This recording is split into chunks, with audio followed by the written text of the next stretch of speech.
புரட்சி கவி என்று ஒரு குறுங்காவியம் இருக்கிறது. இந்த ஒன்றை சொல்வதற்கே நேரமாகும். பில்கணியம் என்று வடமொழியில் உள்ள ஒரு சின்னஞ்சிறு காவிய கதை அது. ஏறக்குறைய நம்முடைய அம்பிகாபதியின் கதைக்கு பக்கத்திலே வந்து நிற்கக்கூடிய கருத்துக்கள் கொண்டது. இந்த கதையை உங்களுக்கு சொல்லிவிடுகிறேன். ஒரு அரசனுக்கு ஒற்றை மகள். அவள் பெயர் அமுதவல்லி. அவள் இலக்கியங்கள் அனைத்தையும் படித்து தேர்ச்சி பெற்றவள். அறநூல்களிலே இருந்து ஒழுக்க நூல்களிலே இருந்து தர்க்கசாஸ்திரம் வரை அனைத்தையும் ஆய்ந்து பார்த்தவள். ஆனால் அவ்வளவு அறிவாய்ந்த அந்த பெண்ணுக்கு கவிதை புனையக்கூடிய ஆற்றல் மட்டும் கைவரவில்லை. அதனால் நான் செய்யுள் இலக்கணம் அறிந்து கொள்ள வேண்டும் என்று தந்தையிடம் வந்து விண்ணப்பம் வைக்கிறாள். உடனே அரசன் தன் ஒற்றை மகளின் விருப்பத்தை நிறைவேற்றுவதற்காக அமைச்சனை அழைக்கிறான். அமைச்சரே, என் மகள் ஆசைப்பட்டு விட்டாள். மிகச்சிறந்த முறையில் செய்யுள் இலக்கணத்தை கற்றுத்தருவதற்கு ஒரு நல்ல கவிஞன் இருந்தால் அவனை அழைத்துக் கொண்டு வாருங்கள் என்றார். அமைச்சன் சொன்னான், தமிழ் கூறும் உலகத்தில் எங்கும் காண முடியாத ஆற்றலோடு ஒரு கவிஞன் நம் மண்ணிலேயே இருக்கிறான் மன்னனே. அப்படி என்றால் ஏன் தாமதம்? உடனே அழைத்துக் கொண்டு வா. இல்லை, அதிலே ஒரு சிக்கல் இருக்கிறது. என்ன சிக்கல்? நம்முடைய இளவரசி இளம் பெண், பேரழகி. அந்த கவிஞனும் இளம் வாலிபன், பேரழகன். பஞ்சையும் இருப்பையும் பக்கம் பக்கமாக நாமே சேர்த்து வைப்பது தவறல்லவா? வேறு ஏதாவது நேர்ந்து விட்டால் என்ன செய்வது என்றான். யோசிக்க வேண்டியதுதான் என்கிறான் மன்னன். உடனே அமைச்சன் சொல்கிறான், எல்லாவற்றுக்குமே ஒரு தீர்வு இருக்கிறது. இதற்கும் ஒரு தீர்வு உண்டோ? இருக்கிறது. சரி, சொல்லுங்கள் பார்க்கலாம். ஒருவரை ஒருவர் காணாமலேயே பாடம் நடக்க வேண்டும். அது எப்படி முடியும்? அந்த புறத்தில் இருக்கக்கூடிய நந்தவனத்தில் நடுவே ஒரு மேடை இருக்கிறது அல்லவா? ஆம். மேடையிலே நாம் ஒரு திரையை கட்டி விடுவோம். திரைக்கு அந்த பக்கம் இளவரசியும் இந்த பக்கம் கவிஞனும் இருந்து பாடம் நடக்கட்டும். திரையை விலக்கி பார்த்து விட்டால் அதற்கும் ஒரு வழி இருக்கிறது. என்ன வழி? இந்த கவிஞனிடம் சொல்லிவிடுவோம், இளவரசிக்கு நீ பாடம் கற்றுக் கொடுக்கும் பொழுது மறந்தும் அவள் எப்படி இருப்பாள் என்று திரையை விலக்கி பார்த்து விடாதே. காரணம், அவள் பெருநோய் பிடித்தவள். இந்த கவிஞன் இவ்வளவு சிறப்பாக நமக்கு கற்பிக்கிறானே, இவன் எப்படி இருப்பான் என்று இளவரசி பார்த்து விடக்கூடாது அல்லவா? அதனால் அவளிடம் இவன் பார்வையற்ற அந்தகன் என்று சொல்லிவிடலாம். பார்வையற்றவனை பார்ப்பது நல்ல சகுனம் இல்லை என்ற ஒரு மூட நம்பிக்கை இருந்த காலம் அது. அதனால் இவனுக்கு பார்வை இல்லை என்றும் அவள் பெருநோயாளி என்றும் சொல்லிவிடலாம். பிரச்சனையே வராது என்றான். அற்புதமான ஒரு தீர்வை தந்து விட்டீர்களே அமைச்சரே, அப்படியே ஆகட்டும் என்றான். பிறகு அந்த புறத்தில் நந்தவனத்தில் நடுவிலே இருக்கிற மேடையில் திரை தொங்குகிறது. திரைக்கு அந்த பக்கம் இளவரசி, இந்த பக்கம் கவிஞன். பாடம் நடக்கிறது. நாட்கள் ஓடுகின்றன. ஒரு நாள் இளவரசி முன்பே வந்து அமர்ந்து விட்டாள். கவிஞன் வந்தான். அன்று பௌர்ணமி. வெள்ளி நிலா அப்படியே பௌர்ணமி கிரணங்களை அள்ளி வீசுகிறது வான வீதியில். இவன் கவிஞன் அல்லவா, விழிதிறந்து பார்க்கிறான். அந்த இடத்தில் பாரதிதாசனுடைய எழுத்துக்களோடு நீங்கள் கலக்க வேண்டும். நிலா எழுகிறது. பாரதிதாசன் அதை எப்படி சொல்கிறான்? விண் அத்தனையும் ஒளியால் கவ்வி உயர்ந்தது பார், இருட்காட்டை அழித்த நிலா. விண் அத்தனையும் ஒளியால் கவ்வி எழுந்தது பார், இருட்காட்டை அழித்த நிலா. பார்க்கிறான் கவிஞன். அதை எப்படி பாரதிதாசன் சொல்கிறான்? இமையாது நோக்கினான் முழு நிலாவை, இருவிழியால் தழுவினான், மனத்தால் உண்டான். இவையெல்லாம் தமிழுக்கு பாரதிதாசன் தந்த நன்கொடையட. நிலாவை பார்த்தான், அவ்வளவுதான். ஆனால் அது எப்படி பாரதிதாசன் சொல்கிறான்? இருவிழியால் தழுவினான், இமையாது நோக்கினான் முழு நிலாவை, இருவிழியால் தழுவினான், மனத்தால் உண்டான். சுமை சுமையாய் உவப்பெடுக்க, அப்படியே உவகை மகிழ்ச்சி வெள்ளம் பெருக்கெடுக்கிறதா, சுமை சுமையாய் உவப்பெடுக்கிறது.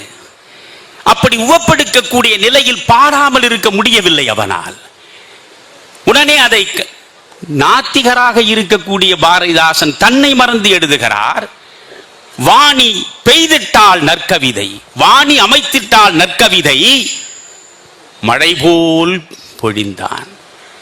அங்கே சரஸ்வதி வந்து உன் நாவிலே உட்கார்ந்து விடுகிறாள்.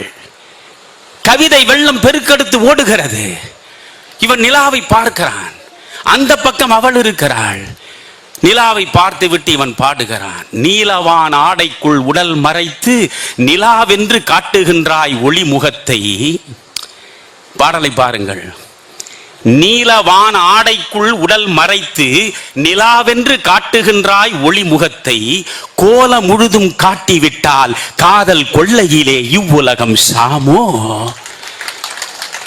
அடி நிலவு பெண்ணே, மேகம் என்கிற ஆடையில் உடல் முழுவதும் மறைத்துக் கொண்டு முகம் மட்டும் காட்டுகிறாயே, முழு வடிவத்தையும் ஏன் நீ காட்ட மறுக்கிறாய்? காரணம் புரிகிறது. இந்த முகம் மட்டும் காட்டுகிற பொழுதே உலகத்தில் உள்ள அத்தனை பேரும் பைத்தியம் பிடித்து அலைகிறார்களே, உன் முழு வடிவத்தையும் பார்த்து விட்டால் மண்ணில் உள்ள மாதரெல்லாம் என்ன ஆவார்? அதனாலேதான் நீ உடல் முழுவதும் மேக ஆடையால் மறைத்து உன் முகம் காட்டுகிறாய். நீலவான் ஆடைக்குள் உடல் மறைத்து நிலாவென்று காட்டுகின்றாய் ஒளி முகத்தை, கோலம் முழுதும் காட்டிவிட்டால் காதல் கொள்ளையிலே இவ்வுலகம் சாமோ. வானச்சோலையிலே பூத்த தனி பூவோ, நீதான் சொக்க வெள்ளி பார்க்குடமோ, அமுத ஊற்றோ, காலை வந்த செம்பருதி கடலில் மூழ்கி கனல் மாறி குளிர் அடைந்த ஒளி பிழம்போ. என்ன கற்பனை அது! காலையில் சூரியன் உதித்ததாம், மாலை வரையில் சூரியன் உதித்து அது வெயில் முழுவதையும் கொண்டு வந்து சேர்த்து உடல் முழுவதும் கொதித்து வெம்மை தாழாமல் கடலிலே அந்தி பொழுதில் இறங்கி விடுகிறதாம். நாள் முழுவதும் வான வீதியில் சுட்டெரித்த நெருப்பாக சுடர்விட்ட சூரியன் அந்தி பொழுதில் தன் வெம்மை தாழாமல் தன் வெம்மையை தணிவித்துக் கொள்வதற்காக கடலுக்குள்ளே மூழ்கியதாம். மூழ்கி தன் வெம்மை தணிந்து குளிர்ந்த முழு நிலவாய் கடலிலிருந்து வெளியே வருகிறதாம். நீலவான் ஆடைக்குள் உடல் மறைத்து நிலாவென்று காட்டுகின்றாய் ஒளிமுகத்தை, கோல முழுதும் காட்டிவிட்டால் காதல் கொள்ளையிலே இவ்வுலகம் சாமோ. வானச்சோலையிலே பூத்ததனி பூவோ, நீதான் சொக்க வெள்ளி பார்க்குடமோ, அமுத ஊற்றோ, காலை வந்த செம்பருதி கடலில் மூழ்கி கனல் மாறி குளிரடைந்த ஒளி பிழம்போ. அந்தி இருளால் கருகும் உலகு கண்டேன், அவ்வாறே வான் கண்டேன் திசைகள் கண்டேன், பிந்தி அந்த காரிருள் தான் சிரித்ததுண்டோ, பெருஞ்சிரிப்பின் ஒளிமுத்தோ நிலவே நீதான். சிந்தாமல் சிதறாமல் அழகையெல்லாம் சேகரித்து குளிரேற்றி ஒளியும் ஊட்டி இந்தா என்றே இயற்கை அன்னை வானில் எழில் வாழ்வை சித்தரித்த வண்ணம் தானோ. உனை காணும் போதினிலே என் உளத்தில் ஊறி வரும் உணர்ச்சியினை எழுதுதற்கு நினைத்தாலும் வார்த்தை கிடைத்திடுவதில்லை. இதுவரை கவிஞனாக பாடினான், இப்பொழுதுதான் சமூகம் சார்ந்த சிந்தனையாளனாக ஒரு கருத்தை கொண்டு வந்து சேர்க்கிறான். அதுதான் பாரதிதாசன். அதுதான் பாரதிதாசன். உனை காணும் போதினிலே என் உளத்தில் ஊறி வரும் உணர்ச்சியினை எழுதுதற்கு நினைத்தாலும் வார்த்தை கிடைத்திடுவதில்லை. நித்திய தரித்திரராய் உழைத்துழைத்து திணை துணையும் பயனின்றி பசித்த மக்கள் சிறிது கூழ் தேடுங்கால் பானை ஆற கனத்திருந்த வெண் சோறு காணும் இன்பம் கவின் நிலவே உனை காணும் இன்பம் தானோ. புரிகிறதா உங்களுக்கு? புரிந்திருந்தால் தான் தமிழ் என்றோ வாழ்ந்திருக்குமே. என்ன சொல்கிறான் அவன்? பசித்து கிடக்கிற வயிறு ஏழை தொழிலாளிக்கு கூழ் கிடைக்குமா என்று நினைக்கிறான். கூழுக்கு அலைகிறான். கும்பி கூழுக்கு அழுகிறது. கூழுக்கு அழுது கூழே கிடைக்காத நிலையில் வெம்பி வாடி வதங்கி அமர்ந்திருக்கக்கூடியவன் முன்னால் மல்லிகை பூக்களே தோற்கக்கூடிய அளவுக்கு வெண்முத்துக்களை போல ஒரு பானை முழுவதும் சோறு கொண்டு வந்து சேர்த்தால் அதை பார்க்கிற பொழுது எப்படி பரவசம் ஒரு ஏழைக்கு வருமோ அந்த பரவசம் உன்னை பார்க்கிற பொழுது எனக்கு வருகிறது என்று சொன்ன கவிஞனடா பாரதிதாசன். நித்திய தரித்திரராய் உழைத்து உழைத்து திணை துணையும் பயன் இன்றி பசித்த மக்கள் சிறிது கூழ் தேடுங்கால் பானை ஆற கனத்திருந்த வெண் சோறு காணும் இன்பம் கவின் நிலவே உனை காணும் இன்பம் தானோ. இதே மாதிரி ஒரு இடத்தில் ஒரு அற்புதமான கற்பனை பாரதிதாசன் எப்படி கவிஞன் சிந்திக்கிறான் என்று பாருங்கள். இன்றைக்கு நாம் பல பேர் கவிஞர்களாகவே மாறிவிட்டோம். அதையே பாரதிதாசன் இடத்தில் கேலி செய்திருக்கிறார். குப்பனோ குளிக்க போனான் கூடவே நானும் போனேன், எப்படா வந்தா என்றான், இப்போதான் வந்தேன் என்றேன். இதுவும் கவிதை தான். இது மாதிரி கவிதைகளை ஏராளமாக எழுதலாம். நான் கூட ஒரு கல்லூரியில் பேசுகிற போது மாணவர்கள் சொன்னேன், இப்பொழுதெல்லாம் தமிழில் கவிதை எழுதுவதில் சிரமமே இல்லை. இப்பொழுது நானே ஒரு கவிஞன், வள்ளுவனே ஒரு மக்கள் கவிஞனாக மாற வேண்டும் என்றால் குறைந்தபட்சம் இளையராஜாவின் மெட்டுக்கு 2 பாடலாவது எழுத வேண்டும். இல்லை என்றால் எவனும் வள்ளுவனை திரும்பி பார்க்க மாட்டான். சரி, இப்பொழுது மெட்டு போடுகிறார் இளையராஜா என்று வைத்துக் கொள்ளுங்களேன். நான் தான் பாடல் எழுத உட்கார்ந்திருக்கிறேன். அதுக்கு என்ன பேராற்றல் எனக்கு தேவையா என்ன? அதெல்லாம் கண்ணதாசனோடு முடிந்து விட்டது. இப்பொழுது என்ன ஒன்றுமே கிடையாது. இப்பொழுது இளையராஜா இருக்கார், தத்தகாரம் வாசிக்கிறான்னு வைத்துக் கொள்ளுங்க. நான் உடனே சொல்வேன், வானத்திலே மஞ்சு, அடுத்த வரி மாமரத்தில் பிஞ்சு, அதுக்கு அடுத்த வரி காதலியே அஞ்சு, அதற்கு அடுத்த வரி கலங்குதடி நெஞ்சு. முடிஞ்சு போச்சே. வானத்திலே மஞ்சு, மாமரத்தில் பிஞ்சு, காதலியே அஞ்சு, கலங்குதடி நெஞ்சு. என்ன கவிஞன்டா. ஆனா பாரதிதாசன் எப்பேற்பட்ட கவிஞன். வானத்தை பார்க்கிறான், பகல் முழுவதும் ஒற்றை சூரியன் சுட்டெரிக்கிறது. அதே வானத்தை இரவில் பார்க்கிறான். வானம் உடல் முழுவதும் நட்சத்திரங்களாக இருக்கின்றன. இந்த அதிசயம் எப்படி நேர்ந்தது?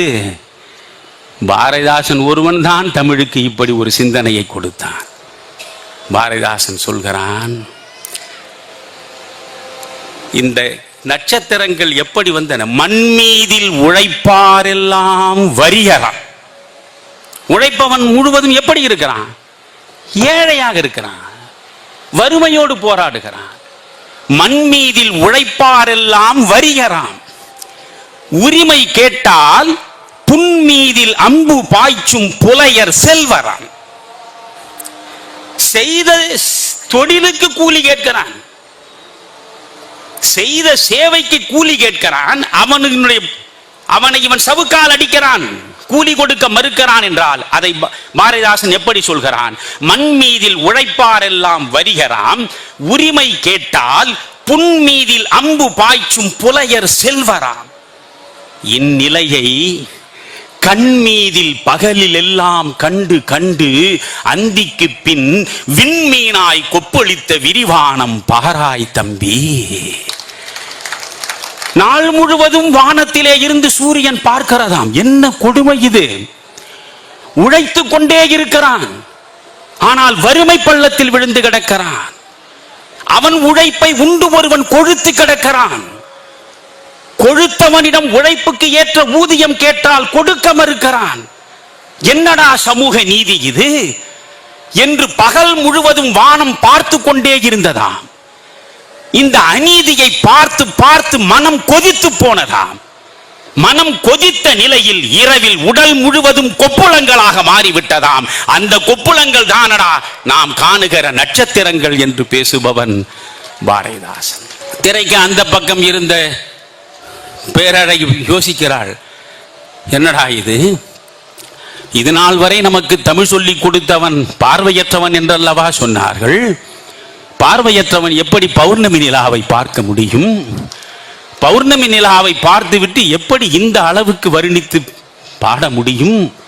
இதில் ஏதோ ஒரு சூழ்ச்சி இருக்கிறது என்று திரையை விலக்கி பார்த்தாள். பேரழகன் அங்கே உட்கார்ந்திருக்கிறான். அவன் விழி உயர்த்தி பார்க்கிறான், பேரழகி இங்கே அமர்ந்திருக்கிறாள். அவ்வளவுதான். பஞ்சும் நெருப்பும் ஒன்றை ஒன்று பார்த்து விட்டன. எது நடக்கக்கூடாது என்று மன்னன் நினைத்தானோ அது நடந்து விட்டது. காரிருளால் சூரியன் தான் மறைவதுண்டோ, கரை சேற்றால் தாமரையின் வாசம் போமோ, பேரெதிர்ப்பால் உண்மையும் தான் இன்மையாமோ, பிறர் சூழ்ச்சி செந்தமிழை அழிப்பதுண்டோ. எங்கேயும் தமிழ் தான், எதை எழுதினாலும் தமிழை கொண்டு வந்து விடுவான். பிறர் சூழ்ச்சி செந்தமிழை அழிப்பதுண்டோ, நேர் நிறுத்தி தீர்ப்புரைத்து சிறையில் போட்டால் நிறை தொழிலாளர் உணர்வும் மறைந்து போமோ. சீரழகே தீந்தமிழே உனை என் கண்ணை திரையிட்டு மறைத்தார்கள் என்று சொன்னான். சீரழகே தீந்தமிழே உனை என் கண்ணை திரையிட்டு மறைத்தார்கள் என்றான். உடனே அவளுக்கு காதல் பொங்குகிறது. படிக்க வேண்டாம், நான் முழுவதையும் உங்களுக்கு சொல்லிக் கொண்டிருக்க முடியாது, படிக்க வேண்டும். அப்பொழுது அவள் காதலாகிவிட்டாள். அவள் காதலாகிவிட்டு அவள் பேசுவதை பாரதிதாசன் எப்படி சொல்கிறான் என்று பார்க்க வேண்டும். நீங்கள் புதிய பறவை என்று ஒரு படம் வந்தது. அந்த படத்தில் கண்ணதாசனுடைய ஒரு அழகான பாடல், சிட்டுக்குருவி முத்தம் கொடுத்து சேர்ந்திட கண்டேனே, செவ்வானம் கடலினிலே கலந்திட கண்டேனே, முட்டு விரிந்த மலரினிலே வண்டு மூழ்கிட கண்டேனே, மூங்கிலே காற்று வந்து மோதிட கண்டேனே. என்ன சொல்றா அவ? இவ்வளவு நடக்கு, சுத்தி பார், இவ்வளவும் பார்த்த பிறகு நீ சும்மா இருக்காதேன்றா. அவள் எவ்வளவு அழகாக சொல்கிறாள். சிட்டுக்குருவி முத்தம் கொடுத்து சேர்ந்திட கண்டேனே, செவ்வானம் கடலினிலே கலந்திட கண்டேனே, முட்டு விரிந்த மலரினிலே வண்டு மூழ்கிட கண்டேனே, மூங்கிலே காற்று வந்து மோதிட கண்டேனே. அந்த காதல் உணர்வை அவள் இறக்குமதி செய்கிறாள் தலைவனிடம். இதை எங்கிருந்து பெற்றான் கண்ணதாசன்? பாரதிதாசனிடமிருந்து பெற்றான். நீங்கள் கண்ணதாசனுடைய முதற் கவிதை தொகுப்பை எடுத்தால் அதில் இருக்கக்கூடிய அத்தனை வேகம் செறிந்த திராவக வார்த்தைகள் முழுவதும் பாரதிதாசனின் பாதிப்பு. அண்ணாவும் கலைஞர் கருணாநிதியும் மேடை தோறும் முழங்கிய முழக்கங்களில் வசீகரமான வார்த்தைகள் அனைத்தும் பாரதிதாசனிடமிருந்து கடனாக பெற்றவை. இதை பாரதிதாசனே சொல்கிறார். இவர்களை ஏன் நான் மதிப்பதில்லை? என்னுடைய வார்த்தைகளை இவர்கள் அப்படியே எடுத்து பாடல்களிலும் படங்களிலும் மேடைகளிலும் முழங்கியவர்கள் என்று பாரதிதாசன் சொல்கிறார். இங்கே இப்பொழுது இவள் பேசுகிறாள். வானத்தை வெண்ணிலா வந்து தழுவுவதும் மோனத்திருக்கும் முதிர் சோலை, வானத்தை வெண்ணிலா வந்து தழுவுவதும் மோனத்திருக்கும் முதிர் சோலை மெய்சிலிருக்க ஆனந்த தென்றல் வந்து ஆறத் தழுவுவதும் நான் நோக்கி நோக்கி நலிதலினை காணாயோ, சித்திரித்த ஆனழகே சென்று படர் முல்லையினை கத்தரித்தலின்றி கரம் தழுவும் மாமரமும், சத்தமிட்ட வண்டு முல்லையினை முத்தமிட்டு உருவாக்கும் சூழலும் உணர்வுதனை உண்டாக்கவில்லையோ உன்பால், தணலைத்தான் வீசுகிறான் சந்திரனும் என்மேல், குணமுள்ளார் கொஞ்ச வரும் கோதையரை காதர் பிணமாக்கி தாங்கள் பிழைக்க நினைப்பாரோ என்று தன் காதல் எரிதழலுக்கு ஆற்றாமல் சென்று தன் சிந்தை தெரிவித்தாள் சேல்விழியாள். வானத்தில் வெண்ணிலா தழுவதிலே இருந்து முல்லை மலரில் வண்டு போய் சேருவது வரையில் சொல்லி, இவற்றையெல்லாம் பார்க்கும் பொழுது எனக்கு ஏற்படுகிற உணர்வு உனக்கும் உருவாகவில்லையா என்று அவள் கேட்கிறாள். அதற்கு இவன் என்ன அழகாக பதில் சொல்கிறான். 100,000 முறை படிக்க வேண்டும். இவன் சொல்கிறான், நன்று மடமையிலே நான் பசியால் வாடுகிறேன், குன்று போல் அன்னம் குவித்திருக்குது என் எதிரில் உண்ண முடியாதே. நன்று மடமையிலே நான் பசியால் வாடுகிறேன், குன்று போல் அன்னம் குவித்திருக்குது என் எதிரில் உண்ண முடியாதே. ஊராழ்வான் கூர்வாளும் வண்ணமுடி செல்வாக்கும் வந்து மறிக்குதடி. என்ன கடலில் எழும் காதல் நீளலைகள் உண்ணும் மணிக்குளத்தில் ஓடி கலக்காமல் 4 வருணங்கள் விதித்தார்கள் நாட்டார்கள். அன்னவற்றுள் மேல் வருணம் கோல் கொண்டு மேதினியை ஆள் வருணம் நீ என்றோ பெண்ணே, இந்நினைப்பை அகற்றிவிடு, நாய் என்றே என்னை நத்தாமல் விட்டுவிடு. வேல் விழியால் என்ற விழாப்புறத்தை கொத்தாதே, பால் போல் மொழியால் பதைக்க உயிர் வாங்காதே, கண்ணாடி கன்னத்தை காட்டி என் உள்ளத்தை புண்ணாக்கி போடாதே, போ போ மறைந்து விடு. காதல் நெருப்பால் கடல் உன்மேல் தாவிடுவேன், சாதி எனும் சங்கிலி என் தாளை பிணித்ததடி. பாலை சிரிப்பில் நான் இன்று பதறிவிட்டால் நாளைக்கு வேந்தன் எனும் நச்சரவு கென் செய்வேன். கொஞ்சு தமிழ்த்தேன் குடித்து விட அட்டி இல்லை, அஞ்சுவது அஞ்சாமை பேதமை என்றோ அணங்கே. ஆணிப்புண் மேனி அதில் கிடக்கும் நல்வொளியை காணிக்கை நீ வைத்தால் காப்பரசர் வாராரோ. பட்டாள சக்கரவர்த்தி பார்த்தாலும் உன் சிரிப்பு கட்டாணி முத்துக்கு காலில் விட மாட்டாரோ. ஆனால் நான் உன்னை அடைய முடியாதே என்று அழுகிறான். உடனே அவள் சொல்கிறாள், வாளை உருவி மன்னன் வந்து நாளையே என் உடலை வெட்டி நடுக்கடலில் போட்டாலும், காலை உன் கைகள் என்னை காவாமற் போனாலும், தாளை அடைந்த இத்தையல் உள்ளம் மாறாது. இந்த தையல் உள்ளம் மாறாது. ஆதரவு காட்டாமல் ஐயே என்னை விடுத்தால் பாதரட்சை போல் உன்றன் பாதம் தொடர்வதன்றி வேறு கதி அறியேன். என்னை நீ கைவிட்டு விட்டால் எப்படி காலில் அணிந்த செருப்பு காலோடு வருகிறதோ அப்படித்தான் உன்னோடு வருவேன். இது அகநானூரிலே இருக்கக்கூடிய ஒரு அழகான கருத்து. இது அந்த கருத்தை அப்படியே பாரதிதாசன் கையாளுகிறார். இப்படி அவள் பொங்கி அடுகிறாள். செய்தி மன்னனுக்கு போய் சேருகிறது. மன்னனுக்கு சேர்ந்த பிறகு இவன் 2 பேருக்கும் மரண தண்டனை கொடுக்கிறான். கதையை நீட்டி சொல்ல முடியாது, நேரம் ஓடிவிடுகிறது. எதற்காக இந்த கதையை எழுதுகிறான்? சஞ்சீவி பர்வத்தின் சாரலை அவன் எழுதியது எதற்காக? மூட நம்பிக்கையை இந்த மண்ணிலே இருந்து அகற்ற வேண்டும் என்ற முனைப்போடு அவன் எழுதியது. பெண்ணடிமைத்தனத்தை போக்க வேண்டும் என்கிற நினைப்போடு அவன் எழுதியது. இந்த புரட்சி கவியை அவன் ஏன் எழுதுகிறான்? தமிழ் தமிழ் தமிழ், தொழிலாளர் முன்னேற்றம், சமத்துவ சமதர்ம சமுதாயம், இதை சாதிக்க வேண்டும் என்பதற்காகத்தான் அந்த புரட்சி கவி அவன் எழுதுகிறான். இப்பொழுது அவனை கொண்டு வந்து தூக்கு மேடையில் நிறுத்துகிறார்கள். தூக்கு மேடையில் நிற்கிறான். கடைசியில் மரணத்தை தழுவதற்கு முன்பு எதையாவது சொல்ல வேண்டும் என்று விரும்பினால் சொல் என்று அனுமதி கொடுத்தார்கள். இவன் பேசுகிறான். பேச்சாது 1940களில் பாரதிதாசன் வடித்து காட்டிய அற்புதமான காட்சி அது. பேரன்பு கொண்டோரே, பெரியோரே, என் பெற்ற தாய்மாரே, நல்லிளம் சிங்கங்காள் பேசுகிறான். அவன் மரண வாக்குமூலம் மேடையில் நின்று கொடுக்கிறான்.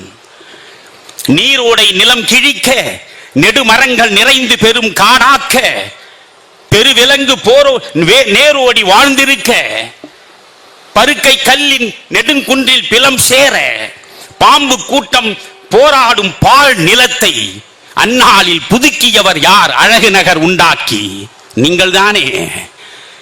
சிற்றூரும் வரப்பெடுத்த வயலும் ஆறு தேக்கிய நல் வாய்க்காலும் வகைப்படுத்தி நெற்சேர உழுதுழுது பயன் விளைக்கும் நிறை உழைப்பு தோள்கள் எல்லாம் எவரின் தோள்கள்? உங்கள் தோள்கள் தானே. கற்பிளந்து மலை பிளந்து கனிகள் வெட்டி கருவியலாம் செய்து தந்த கைதான் யார் கை? உங்கள் கைதானே. பொற்றுகளை மணிக்குலத்தை கடல் முத்தை போயெடுக்க அடக்கிய மூச்செவரின் மூச்சு? உங்கள் மூச்சு தானே. ஆனால் உங்களுக்கு என்ன உரிமை இருக்கிற இந்த மண்ணில்? மன்னன் நான் அவளை காதலித்தேன், அவள் என்னை காதலித்தாள், இது குற்றமா என்று கேட்கிற பொழுது அழகாக ஒன்றை சொல்கிறான். 1000 முறை நான் படித்து செலுத்திருக்கிறேன். நான் சட்டம் படித்தவன். மரண வாக்குமூலத்திற்கு டையிங் டெக்ளரேஷன் என்று ஆங்கிலத்திலே சொல்லுவார்கள். It is nothing but a dying declaration. மரணத்தை தழுவக்கூடிய அந்த நேரத்தில் தன்னுடைய விருப்பத்தை வெளிப்படுத்துகிறான் அந்த கவிஞன். தமிழ் அறிந்ததால் வேந்தன் என்னை அழைத்தான். மறந்து விடாதீர்கள். தமிழ் அறிந்ததால் வேந்தன் என்னை அழைத்தான். தமிழ் கவி என்று என்னை அவளும் காதலித்தாள். அமுதென்று சொல்லும் இந்த தமிழ் என் ஆவி அழிவதற்கு காரணமா இருந்ததென்று சமுதாயம் நினைத்திடுமோ? ஐயோ, என் தாய்மொழிக்கு படி வந்தால் சகிப்பதுண்டோ? உமை ஒன்று வேண்டுகின்றேன், மாசில்லாத உயர் தமிழை உயிர் என்று போற்றுமின்கள்.